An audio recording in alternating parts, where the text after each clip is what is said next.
할렐루야. 2022년 10월 14일 새벽 예배입니다. 오늘 금요일 새벽도 깨우며 주 앞에 나온 또 주님 앞에 그 시선과 삶을 맞추는 여러분에게 하나님의 은혜가 있기를 간절히 축원합니다. 잠시 기도하겠습니다. 사랑이 많으신 주님, 오늘도 주님의 품 앞에 서길 원합니다. 주님의 사랑의 팔로 우리를 안아주시고 우리를 이끌어 주옵소서. 자르나 우르나 치우치지 아니하고 오직 말씀하는 인도함 받는 저희들이 되게 하여 주옵소서. 예수님의 이름으로 기도합니다. 아멘. 야곱은 하나님 앞에 진실된 예배이기보다는 자기 중심적인 예배자의 모습으로 섭니다. 자기 중심적인 예배라는 것은 뭘까요? 눈에 보이는 것을 따르는 것이죠.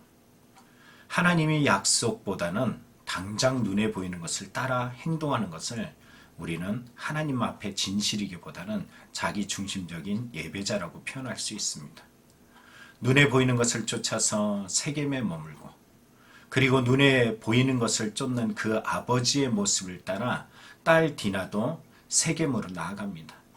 결국 그곳에서 세겜 사람들과 어울리고 했던 그런 시선을 쫓아가는, 눈에 보이지는 안목을 쫓아갔던 디나는 세겜 추장의 아들에 의해서 강간을 당하고 말죠. 그러나 여러분, 이 문제가 그냥 하나의 문제로 나타나고 끝을 맺는 것이 아닙니다. 야곱의 아들들은 이 세겜의 추장인 하물과 그의 아들 세겜을 속입니다. 그 속임의 도구가 뭐죠? 할례라는 것이에요. 여러분, 할례가 뭡니까? 다시 한번 볼까요? 할례는 속이는 도구가 아닙니다. 신명기 30장 6절에 보면 내 하나님 여호와께서 내 마음과 내 자손의 마음에 할례를 베푸사 너로 마음을 다하며 뜻을 다하여 내 하나님 여호와를 사랑하게 하사 너로 생명을 얻게 하실 것이며, 생명을 얻게 했다는 것, 너는 하나님의 선민이야, 선택받은 자야 라는 것을 알려주기 위한 할례의 원래의 목적이 있습니다. 에레미야 4장 4절에 뭐라고 이야기했어요? 유다인과 예루살렘 주민들아, 너희는 스스로 할례를 행하여 너의 마음에 가죽을 베고 나 여호와께 속하라, 이렇게 말씀하셨어요. 할례는 여호와께 속하였음을 보여주는 것입니다. 그런데 여러분, 오늘 성경 속에 나타난 이러한 일들을 통해서 우리가 깨닫는 것이 있어요. 이 오늘 메시지를 통하여 우리 안에 하나님의 은혜가 다시 한번 회복되고 그 부름대로 서나가는 믿음이 되길 원합니다. 우리가 깨닫는 첫 번째 내용은 사람이 악함입니다. 세겜 사람들이 이렇게 어리숙할까? 야곱의 아들들이 할례를 행해. 그걸 뭘 주는 것보다도 할례를 행하는 걸 원해. 이 말에 그들은 속습니다. 하모는 자신의 아들들을 위해서 딸 디나를 아내로 달라고 할 때 뭐라고 이야기합니까? 9절과 10절에 보면 그러죠. 너희가 우리와 통혼하여 너희 딸을 우리에게 주며 우리 딸을 너희가 데려가고 너희가 우리와 함께 거주하되 땅이 너희 앞에 있으니 여기 머물러 매매하며 여기서 기업을 얻으라. 기업을 얻으라 라고 이야기합니다. 그러나 과연 진짜 기업을 얻으라는 것이 목적일까요? 여러분, 12절을 보면은 이 소녀만 내게 주어 아내가 되게 하라.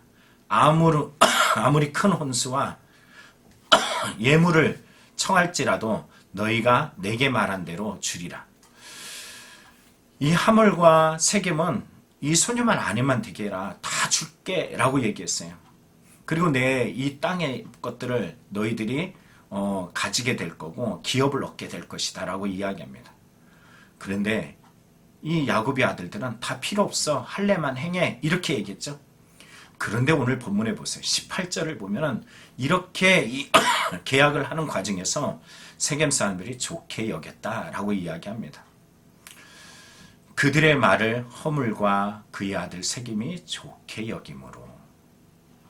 근데 이 좋게 여겼다라는 것, 왜 좋게 여겼을까요? 먼저 19절을 보면은 이 소년이 그 일 행하기를 지체하지 아니하였으니 그 일이라는 것은 뭐죠? 할례 행하는 겁니다. 그가 야곱의 딸을 사랑하며, 그쵸? 야곱의 딸을 사랑해요. 그는 그의 아버지 집에서 가장 존귀한 자라. 이 일을 행한 것은 디나에게 마음을 빼앗겼던 것이고 그 일을 디나를 사랑하여 결혼하겠다고 이 약속을 성취하겠다라고 이행하겠다라고 말하는 이 세겜은 바로 그 세겜성에서 가장 존귀한 자였다라고 이야기합니다. 그 말을 안 들어줄 수 없는 귀한 자라는 거예요. 그런데 문제가 있습니다. 우리가 기억할 것이 있습니다.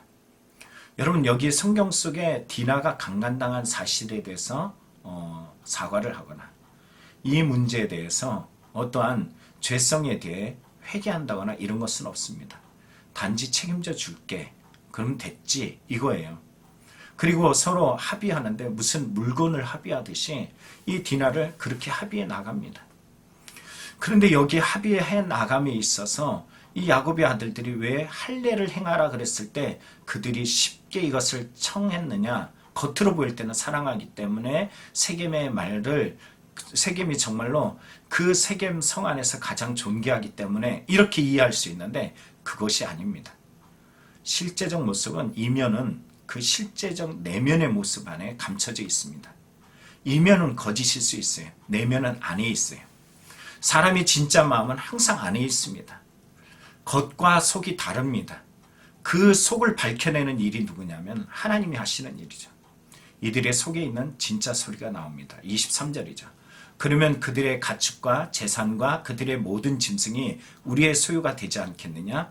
다만 그들의 말대로 하자. 그러면 그들이 우리와 함께 거주하리라.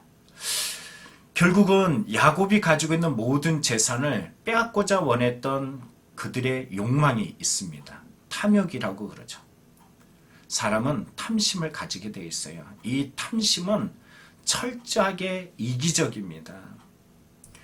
자기의 아들이 남의 집 딸을 빼앗았던 이 성에 대한 뺏음도 사과하지 않고 회개하지 않고 돌이키지 않았던 이유는 그냥 물건적으로 네가 A 했으니까 내가 B 주면 되잖아. 이렇게 계산적인 이 역할들 그리고 이 계산도 맞지 않았던 이유는 사실 그 마음에 악함이라는 것이 숨어 있습니다.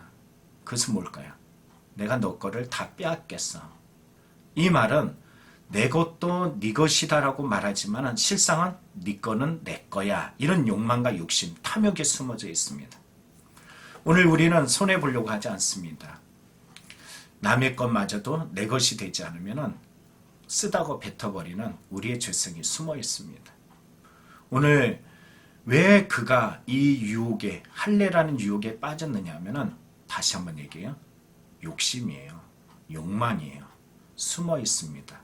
내면의 깊은 곳에 바로 이 세겜 사람들의 마음속에는 이 죄성들이 숨어 있습니다. 여러분 이 악함을 드러내는 거예요. 두 번째는 야곱의 자식들에 대한 폭력성입니다.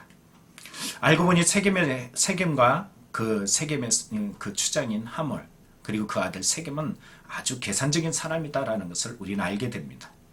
그런데 더 계산적인 사람들이 있습니다. 누굴까요? 야곱의 아들들입니다. 25절부터 26절을 봅니다.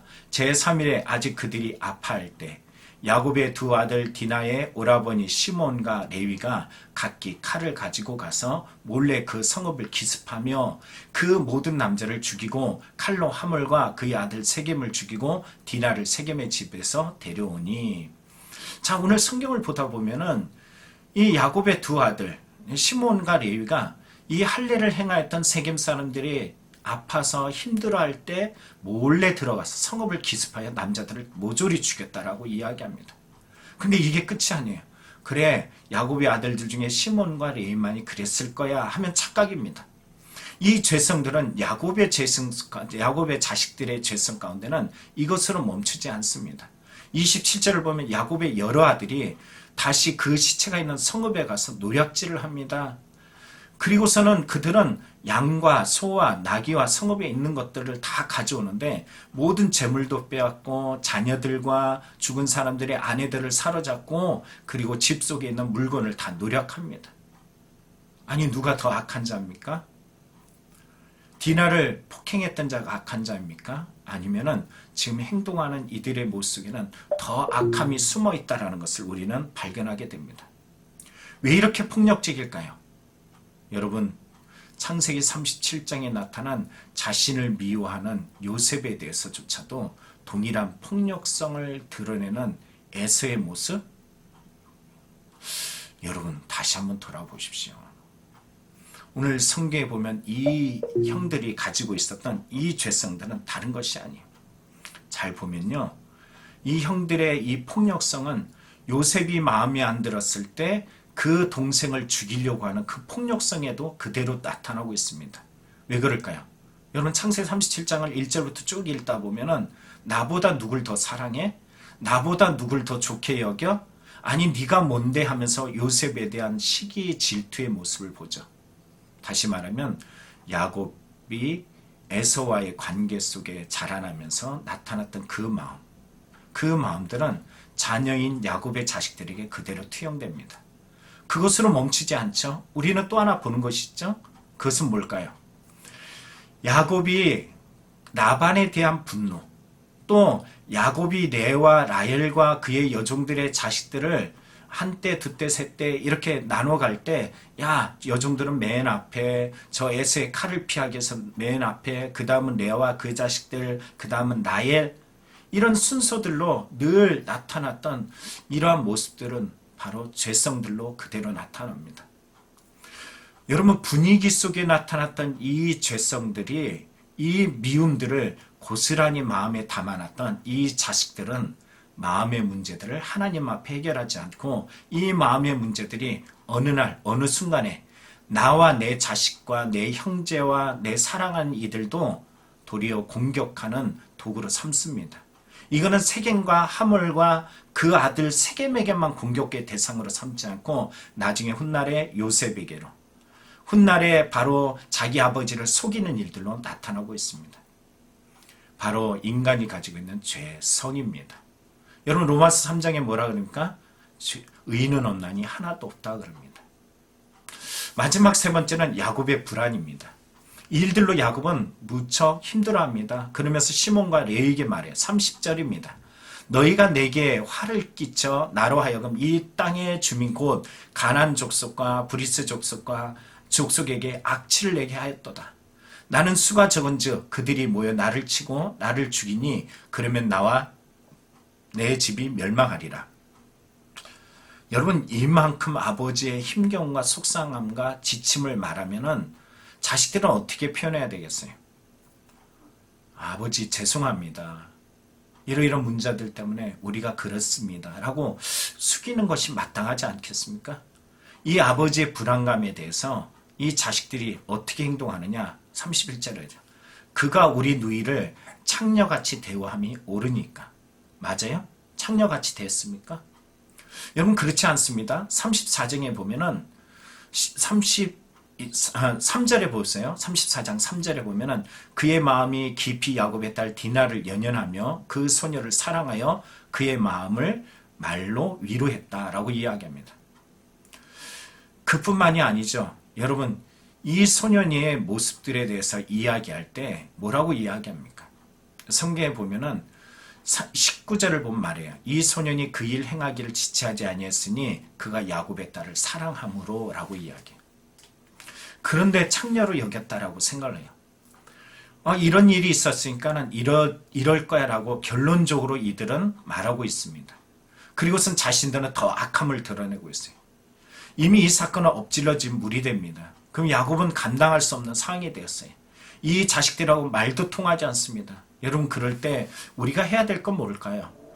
여러분 성경의 창세기 35장으로 넘어가자마자 하나님은 이들에게 이 사건을 통해서 하고 싶어하는 당신의 메시지를 줍니다. 35장 1절입니다. 하나님이 야곱에게 이르되 일어나 베들로 올라가서 거기 거주하며 내가 내 형 에서의 낯을 피하여 도망하던 때에 내게 나타났던 하나님께 거기서 제단을 쌓아라. 하나님 뭐 하길 원하시요? 예배자를 찾으시요. 네가 원하는 곳에서, 네가 바라는 곳에서 네 방식으로, 네 생각대로 예배하는 것이 아니라 이 문제를 통해서 하나님 뭐 하고 계세요? 콜하고 계세요. 너와 나가 만났던 그 약속의 베델로 올라와서 내게 제단을 쌓아. 거기서 제단을 쌓아. 진정한 예배를 드려. 네가 원하는 대로 예배가 아니라 하나님 원하는 대로 예배 드려. 이렇게 말씀하고 계십니다. 야곱은 그때서 깨닫습니다. 그리고 여러분 창세기 35장 2절과 3절을 보면 야곱이 이에 자기 집안 사람들과 자기가 함께한 모든 자에게 이르되 너희 중에 있는 이방 신상, 여러분 이 호리만한 조그마한 죄성이라도 다 던져버리고 그리고 의복을 바꾸고 마음을 바꾸고 삶을 바꿔가면서 3절에 우리가 일어나 베델로 올라가자. 내 환난 날에 내게 응답하시며 내가 가는 길에서 나와 함께 하신 하나님께 내가 거기서 제단을 쌓으려 하노라 하며 하나님께 나아가는 것을 봅니다. 오늘 우리에게 필요한 것은 뭘까요? 하나님께 나아가는 겁니다. 불안합니까? 속상합니까? 힘듭니까? 하나님이 우리를 힘들게 하는 것 같죠? 주의로 인해서 우리가 어려움을 당하는 것 같죠? 여러분, 내 방식대로 예배하기 때문입니다. 하나님은 베델로 올라오라고 말씀하십니다. 우리가 베델로 올라가야 될 시간입니다. 오늘 이 새벽을 깨우는 저와 여러분이 우리의 죄성들, 우리의 문제들, 우리의 어려움 속에 베델로 올라가길 원합니다. 주님 앞에 말로만이 아니라 야 라헬, 야 그래 레아, 하나님이 이렇게 말씀하셨어. 그냥 전달자가 아니라 내가 먼저 하나님이 원하시는 베델로 올라가야 됩니다. 오늘 우리가 문제마다 베델로 올라가는 믿음이 된다면 우리 싱 함께하는 교회는 하나님이 기뻐하는 진짜 그 찾으시는 야곱으로 귀하게 서는 믿음이 될 줄 믿습니다. 기도하겠습니다. 하나님, 우리를 붙들어 주소서. 우린 연약합니다. 우린 부족합니다. 하나님의 돕는 은혜가 더 필요합니다. 성령이여 도와주소서. 우리의 마음대로 우리의 생각대로 안 되는 것을 마음과 생각으로 하려고 그러니 우리의 마음이 어지럽습니다. 주님의 뜻대로 이끄시는 대로 오늘도 주님의 배대로 올라가길 원하옵나니 우리의 죄성들, 우리의 폭력성들, 우리의 악함들, 우리가 내 마음대로 하려고 하더는 하나님이 아닌 내가 만드는 거짓된 제단 다 헐어버리고 우상을 헐고 주님께로 올라가게 하소서. 주님이 만나고자 찾고자 원하시는 그 앞에 나가길 원하오니 우리를 받아 주옵소서. 예수님의 이름으로 간절히 기도합니다. 아멘. 오늘도 주님의 은혜가 가득한 우리 성도님들 다 되기를 간절히 축원합니다. 기도하겠습니다.